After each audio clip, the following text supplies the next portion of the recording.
Welcome, everybody, to another episode of the RBJ Talk Show.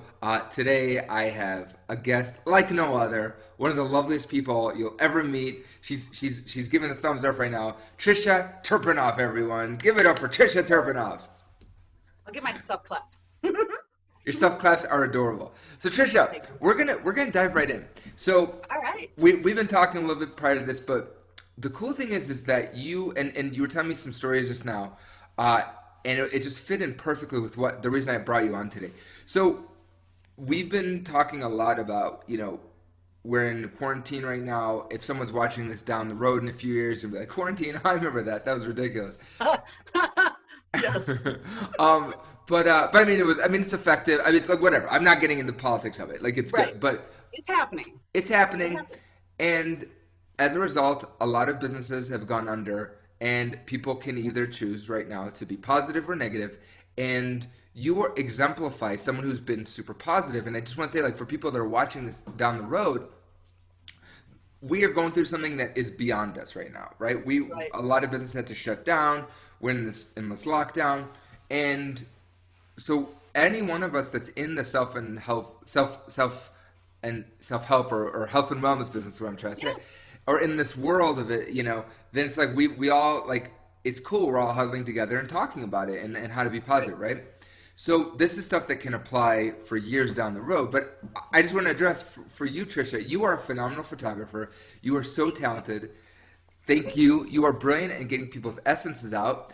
6 weeks ago, they're like, no, you can't work. We're done. Yeah. It was turned off. It It was was turned. weird. Tell me everything. Like, how weird was it? What were you Okay. feeling? So it was really weird because I spent most of last year opening up Orange County, California to photograph there. I'm part of eWomen Network and the Dames, and both of those organizations have chapters out there. And so it was a perfect place for me to open up two organizations that I'm already involved in.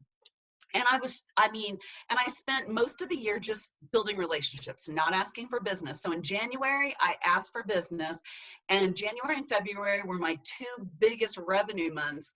And then I went to Orange County in March, and the day after was when everything broke, that they were talking about quarantine.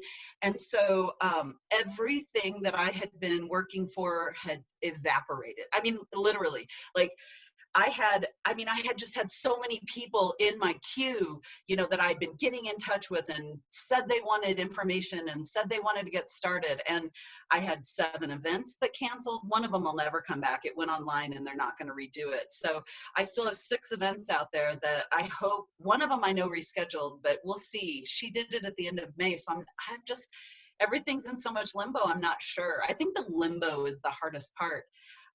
But so when all of it came crashing down, it was one of those things where um, I I did not want to get out of bed, and I am in an amazing mastermind right now with Julie Miller Davis. She's a productivity and efficiency coach, and I heard her voice, and I was laying there, and I knew what I had to do that morning, and I was like, mm-mm, I don't want to, and I heard her voice go, just do one thing.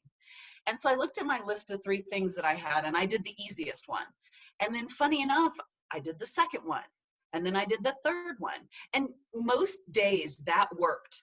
There was a couple days when I was like, I'm just not going to do anything. And so I didn't. And I gave myself the grace to not do anything.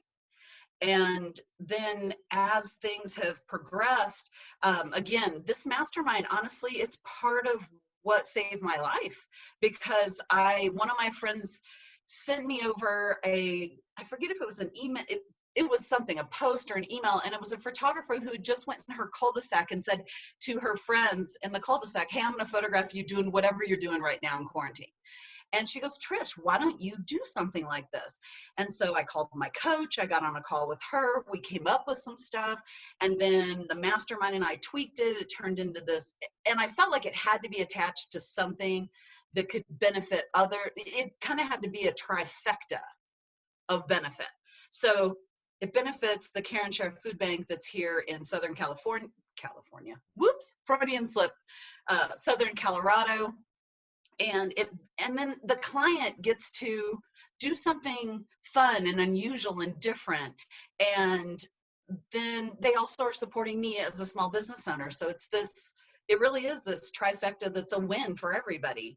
And so we finally tweaked it into what it is now, which is called drive-by sessions for charity. And they don't donate money to the charity, and they get a session, and they they also still get my stylist, which is kind of cool. And I just love that Care and Share Food Bank gets money, and we've raised over $1,000 so far. So that's pretty exciting. My goal is That's super. 2,500. That's super exciting. That's huge. It is. It's really huge, and they keep coming. But let me say this: it did not happen overnight. This is like any kind of marketing campaign that you start. It isn't going to happen right away, and that was frustrating for me as well. And positivity, actually, I must disclose this. Positivity is one of my top 5 strengths. So I do have an edge, that it is one of the things that I know is my strength, and I utilize it as often as possible. And even if it's not a strength, you can't always work to feel better. It's the one thing. Again, I mean, even if the one thing is just making your coffee in the morning, seriously. For me, what really has, I mean, obviously the drive-by sessions for charity have been amazing, because people have done so many cool things. I got to photograph a prom that they had at home, because of course there's no proms. And it was so cute. We've got them walking down the street. We've got them hanging out in front of the house. And they actually did this really cool thing. The parents brought food in, and the sister and brother who, so the couple, well, the my goodness, how do I say this? So Hayden, the guy, his brother, and then Emma, the girl, her sister Megan, they were the waiters for the night. And so they set up this cute little table for 2 and hung all, I mean, it was just adorable. And to be able to be a part of that, it's interesting, because that, I think that's what's so powerful about right now, is that you go back and go back and take a look at what you are a part of at this moment in time. And I've really been thinking about all the sessions, and I've started to journal about all of them, because you talked about me capturing the essence of life. Well, this is life right now. And that little slice, those people turned lemons into lemonade like you can't believe. I mean, it was amazing what they did for the prom couple. It was just incredible. And I've gotten to photograph charities, like Mia Voss has this charity, Colorado Pet Pantry, and she's a luxury blogger, so we got to photograph her with a Toyota truck she was blogging about, but Toyota gave her a gift certificate to the pantry. And so and to PetSmart, so we showed her picking that up and going to the pet pantry. And that's not just every once in a while for Mia. Like, she's dyed in the wool for Colorado Pet Pantry. So again, it's this amazing slice, whether you're in quarantine or not, that, I mean, there's always positivity to find out there. And so, And that's what I want to talk to you about. Is like, yeah. is that's it right there? You nailed it, man. So, so I love that you said that positivity is one of your core strengths. I got to tell you that was not one of mine. My former wife will tell you that. That was not where I gravitated towards. And I talk a lot about it in my show. I talk about in this show, like, Right. I'm from Chicago. It's like, what are you going to manifest? Like a sunny day? It's not going to It happen. happens occasionally. Yeah, please, I for a know. second, and then it's very like humid. Um, It's true. it's your, but so, how, like, if you could teach us, like, how the hell do we do this? Because I love, like, how do we be positive? Because I think for a lot of people, it's like Chicken Little, right? Like the sky's falling down. And again, I'm around people all day that are like still killing it. That, like, I mean, maybe that's an inappropriate word to say right now. Still crushing. Still, like my I business, like it. thank goodness, is going really well. I adapted. Yeah. I talk a lot about. I'm doing videos and stuff. Um, but like, how do you like? How would you walk someone from that moment of going? I could choose to either look at all the negativity, or, like you said, find the lemonade in the lemons. Like, go like, okay, Yeah. well, this is the new world. what are opportunities? What are some scenarios that I could create right now to be happy, to be profitable, to be positive? Like, what? How would you walk someone Yeah. through that? Well, I think you have to, I think you need to sit down in a quiet place. And I think you really have to just kind of be quiet and let the ideas start flowing. And I know that sounds, for some people, that may sound a little woo woo, but I really, you have to look inward and you have to be quiet to do it. I think you've got to know yourself. Like, here's what I know about myself. If I'm looking through Facebook and I scoff at something, I know it's time to get out of Facebook. If I'm reading news and I, again, scoff at something, I know I've got to get out of the news. I will not keep reading the news. I will not keep looking at Facebook and anything that and I'm not saying that you should not be informed. I'm not saying that you shouldn't do some of the things you want to do, but when they're not pleasurable anymore, it's time to turn it off. And I think sometimes people, and I understand there are a lot of people who are home alone right now, who they're desperate for some kind of communication. And what I would say to that is that, well, sadly, I know everybody wants a hug is what the problem is, and no Zoom is going to cure that, but it is helpful. And there are tons of people. That's the other thing. You have to reach out. Like, if you're struggling, reach out. Because, oh my gosh, I was talking to a friend of mine yesterday. She has a line dancing night that she does with her friends over at the Stampede, because her and her husband go like once a week to the line dancing night. They're still doing that on Zoom. She has a once a week call with some other friends. She has a dance party night. And I'm not saying that those are the things that you have to do. I mean, you could just have a happy hour that's all about the highlight of your day. There's an E-Women are doing that. And actually, she's a dame as well. Her name is Janelle Kenny Orion. And at night, at 9 o'clock at night, she does the highlight of your day on Zoom. And you can pop on there. And Oh, I so, love Janelle. Janelle is great. yes. Yeah. hmm I just did a promote the good about her because I thought that was genius. I'm in bed by 9, but I dig that whole idea. And she started it because her and her husband, when they go to bed, they go, "Hey, what was the highlight of your day?" I'm like, that is brilliant. There's a great pivot. Um, so I think it's the little things, and I really think if you can ask yourself the question, what one thing can I do? What one thing? And it can be really simple, really. And so I got to tell you, my one thing that started all of this when Julie Miller Davis was in my head is that I needed to write some stuff, and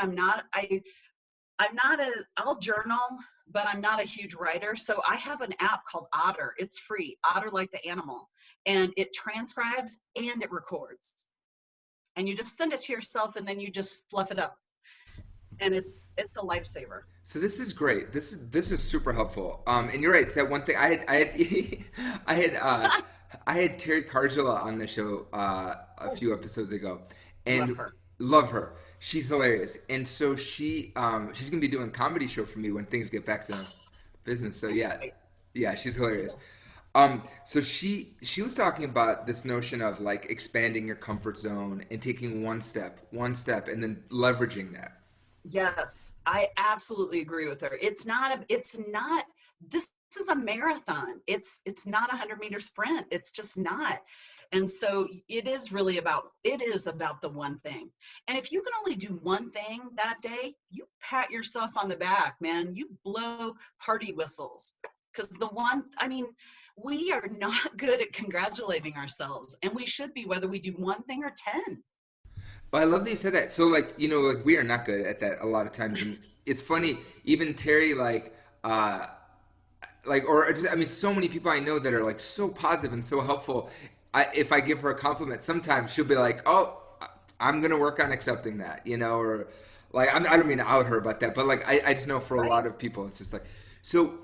What do you think holds people back though from taking that one step or congratulating themselves or because you've worked in depth with a lot of people like what have you seen be a consistent thread where people just stop themselves from taking those steps? It's fear.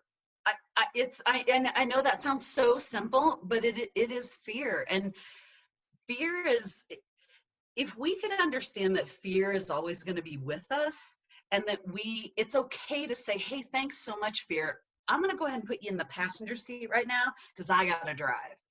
And it's all right if you can show fear. Somebody I can't remember who it was, that talked about fear is like a newborn baby. If you give it what it needs, a baby's crying, you give it food, you change its diaper, chill baby, right? And so if you try to run from fear, fear just gets bigger, it just cries louder. And when I heard that, and gosh, I wish I could remember who said that. I want to say it was Marie Forleo. I was like, oh my gosh, that's so true. Like if you can just feed fear a little bit, give it some love. Like I always talk about, the adult in me knows many things. The little girl in me, a lot of times she doesn't get the same things that the adult Tricia does. So when she's rearing up and I feel it, I give her love and I give her thanks. And I'm not like, oh, stop it. You just can't do that to fear, because fear comes back at you twofold. I have to tell you, this is so funny to say. I started doing this thing with clients, and I feel bad about it, so I'm going to talk about it on the show. But it's so effective. I I go, bet. like when they when their blocks and stuff arise, I go, all right, here's the thing. All right, I started calling it the not voice, but I go, I'm like, can you tell, where are you a piece of shit? Like, tell me. Like, sell me. I go, sell me on you being a piece of shit right now. And I don't say it like with judgment. I'm like, I get excited. I'm like, okay, like, sell me on you being a piece of shit. Like, because somewhere part of you thinks you're a piece of shit right now. So, like, tell me what that is and sell me on it. And we bring it out onto the table in a really fun and like positive way. We're like, okay. And literally, I can't tell you how many clients say to me like per week now. They go, good question. Here's where I'm a piece of shit. And this is what's nice about being a coach versus a therapist, is that Yes. legally I don't think you could do it as a counselor, but I don't either. but as a coach I can say, "Where are you, piece of shit?"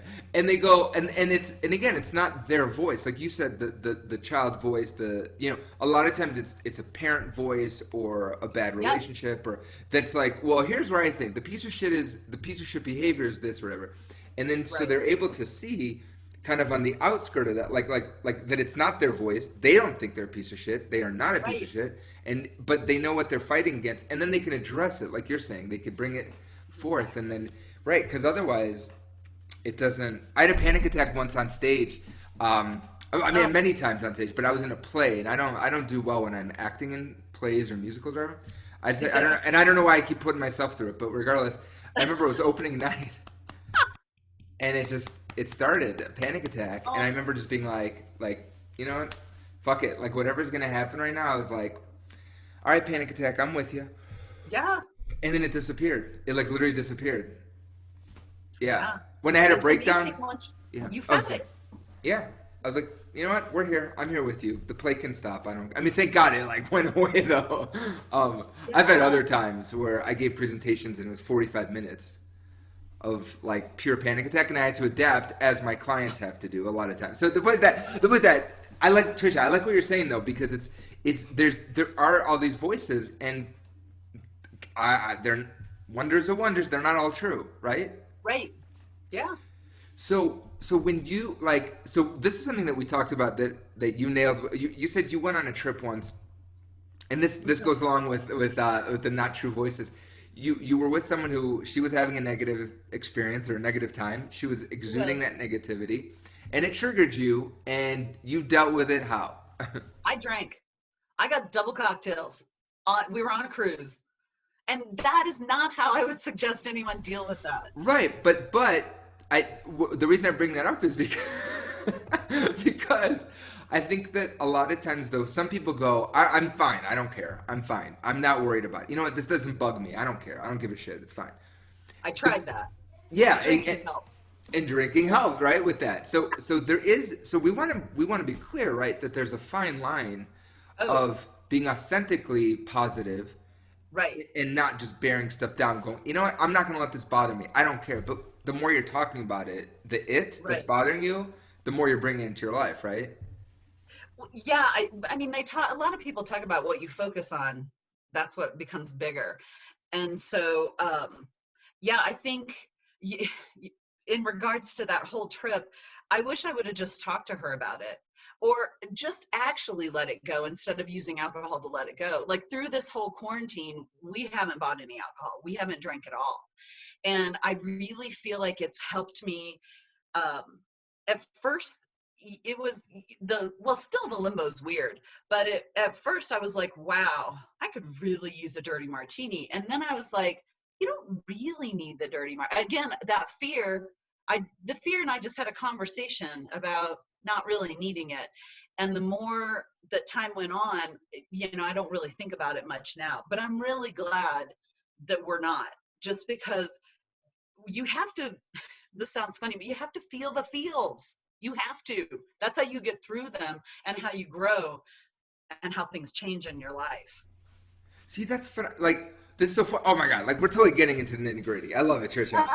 Because let it go. I used to find that word or that term so offensive. Like let it go. What? I don't. I thought I didn't want it, right? But now I recently, someone offended me, and they didn't mean to, but like they offended me recently, and like my anxiousness for the I was in heaven for a week. I realized I'm like, look at how much you're getting off on this. I was like, yeah, like oh, I was like I was all into it, you know.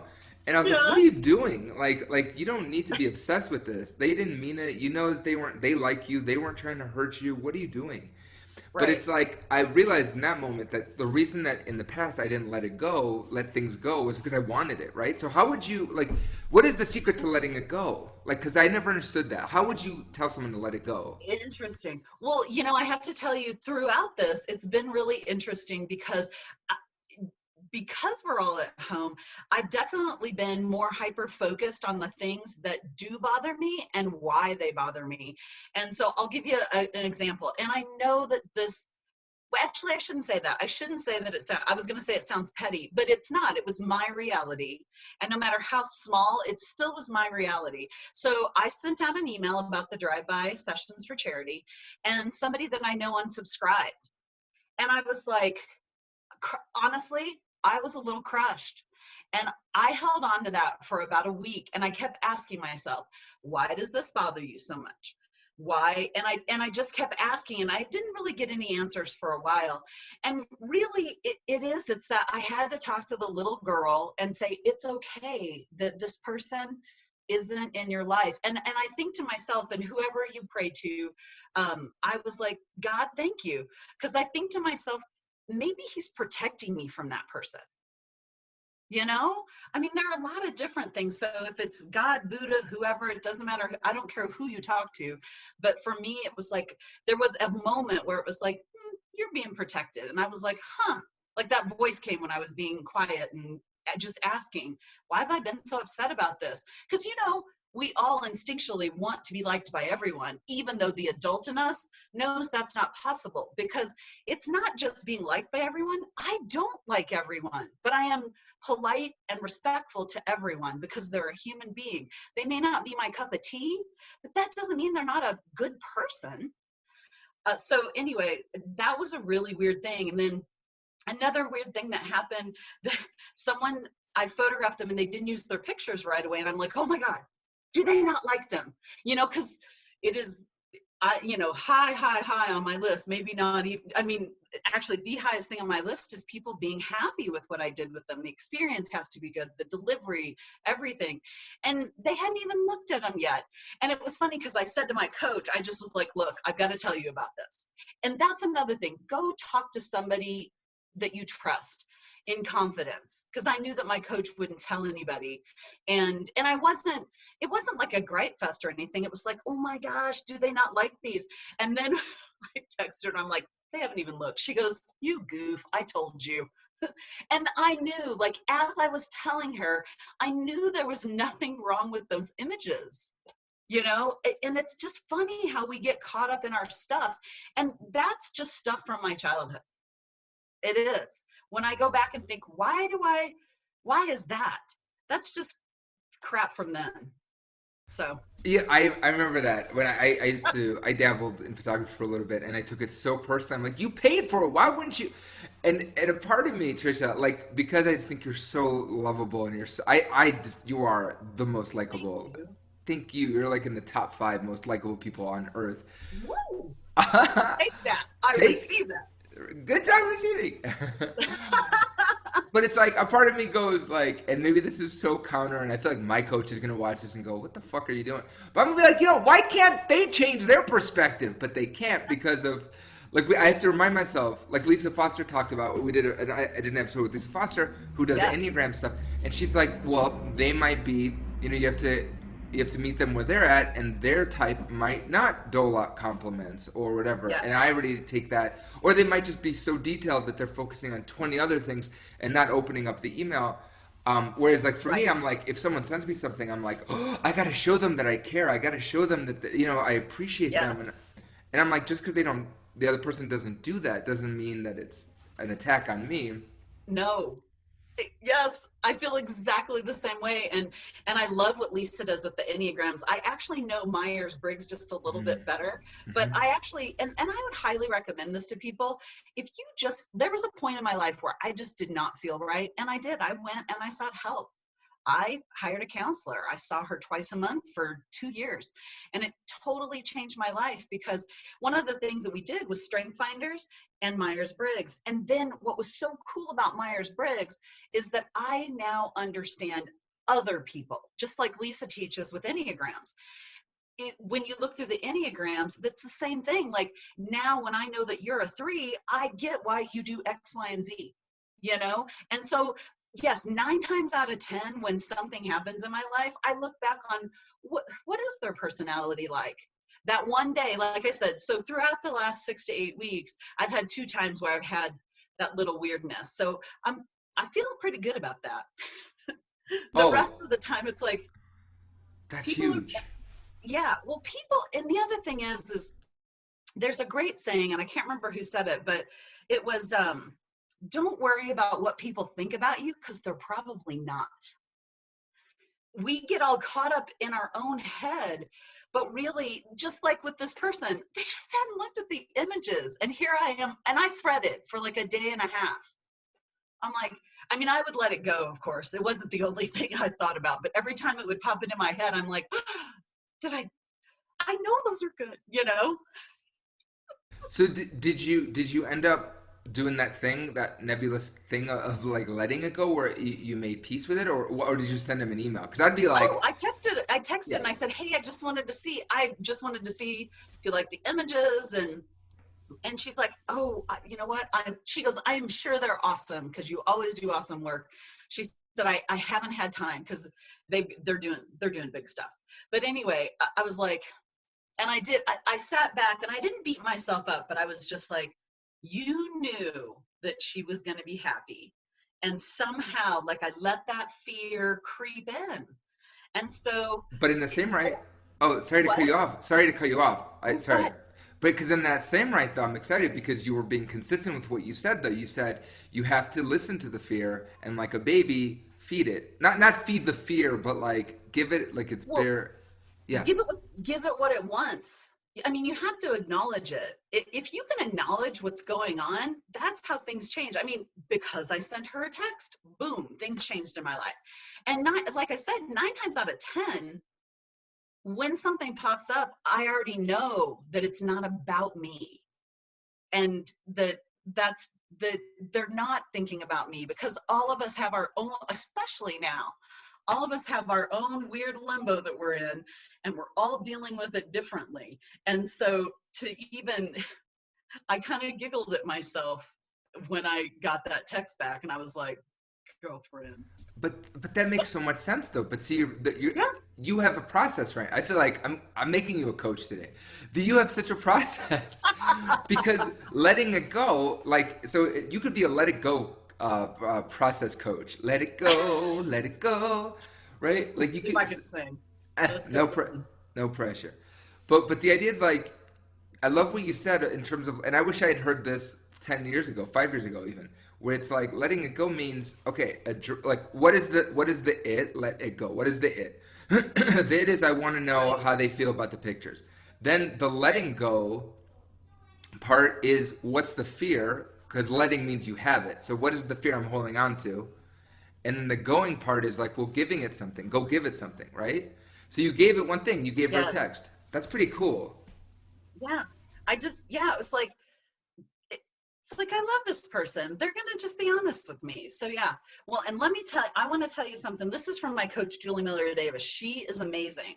And so she talks about when you get into like that that fear thing, there are questions you can ask yourself. And one of them is, what's happening? Or, what's going on? What's the issue? And then the second one is, what part am I playing? And then the third is, what can I do differently? And I think those three questions are just wicked genius. Yeah, it's funny. I've been in her program since November, and I cannot hear that enough. And she just did another webinar last week, and I got on it even though I knew what it was going to be about, because you never know what nuggets you're going to get. And so here I am talking to you about it today, because I think those are three really important questions, no matter what's going on, is what is happening? And what do I want out of this? And what part am I playing? And then how can it be different? See, to me, that what you said right now resonates on so many levels, and I think it's so true because at various stages in your life, you could hear things you could hear the same message 5 different times throughout your life, and you go, "Oh, that hits me in a different way. I need to do that." I recently saw a documentary about, and I don't mean to talk smack here, but like I saw a documentary about Rudy, like the real Rudy from the, like Rudy Rudiger, Rudy Rudiger, like Yeah. based on the movie, right? And this guy's phenomenal. He's a powerhouse, right? He's a motivational speaker now, and he does a lot of. And again, they just showed clips. I don't know what the whole speech is probably his story and everything, but he does a lot of like, you need to be more confident. You need to be more confident. And it's like if I stare at my gut in the shower and go, you need to be more like ripped abs. You need to be more like ripped abs. Like I never understood that kind of like bully. It's not bullying, but like that kind of like forcing something into submission versus whereas I go like what really hit me with what you said was you're like, okay, well, what part am I playing in this? Right? So in this moment, that's the one that hit me, and I go, okay, well, I'm freaking out, or I'm doing this, or I'm doing that. Oh, okay, I can change that. That I I can shift. Yes, Right? Then I it have is. action. There's something I can do here. Sorry, yeah.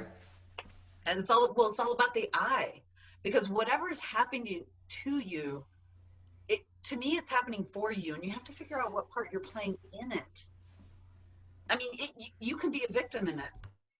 I highly suggest that you look at it a different way, because the, here's the thing: the more that you figure out what part you're playing in anything that is negative or even positive. I mean, I always come home from a session and I'm like, all right, what went really, I do every time. I'm like, all right, what went really well? What could I improve on?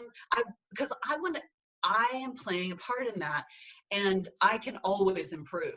And when I ask myself what I can improve on, it's not a negative thing. It's like, next time I'm going to do better.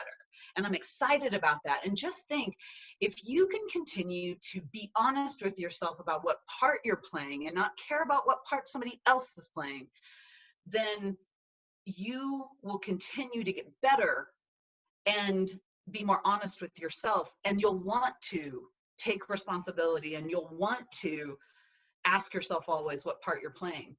And it steamrolls into you being a happier person, because you're not, because what's happening outside of you isn't really about you. You have to look inside, and you have to, another thing that Julie talks about is the circle of control. I have no control over us being quarantined. I don't have any control over that. So I can be upset about that, or I can not be upset about that. And that's my choice. And so I choose not to be upset about that.